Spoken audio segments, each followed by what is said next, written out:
Now, I strongly sense that today, across our country, there are households where Father's Day is going to be celebrated cautiously by families strongly divided over events which have been transpiring lately, like my own, where certain topics are not going to be discussed for fear of eruption of argument and anger. We're in a time where even our cherished families can become hotspots of division and microcosms of turmoil. And I think, how did we get to this place? Over this last week, I saw on social media and other places,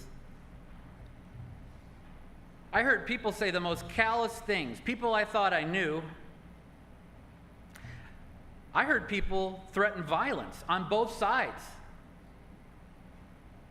I saw some seem to find some vicarious pleasure in the thought of fellow human beings being harmed. And that's both sides. I myself am guilty of allowing myself to be caught up, blinded by larger-than-life causes, while my individual relationships end abruptly. And that's how that looks, blocking them on Facebook, right? Well, they don't exist anymore. These are people I've known for years.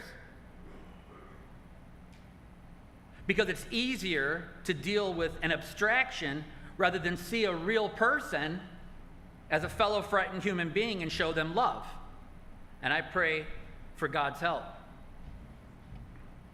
Because instead, with the encouragement from a handful of like-minded people that might agree with me, I dig my heels into a position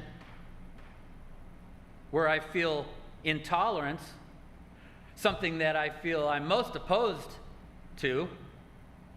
I feel that intolerance begin to harden my own heart in a subtle and sneaky way, even with the best of intentions, my intentions.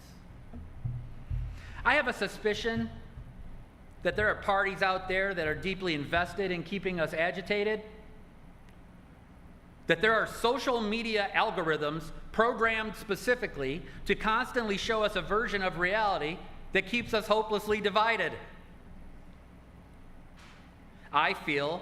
We feel our powerlessness to bridge this divide, and we are left with only the promises of our God to never leave us or forsake us.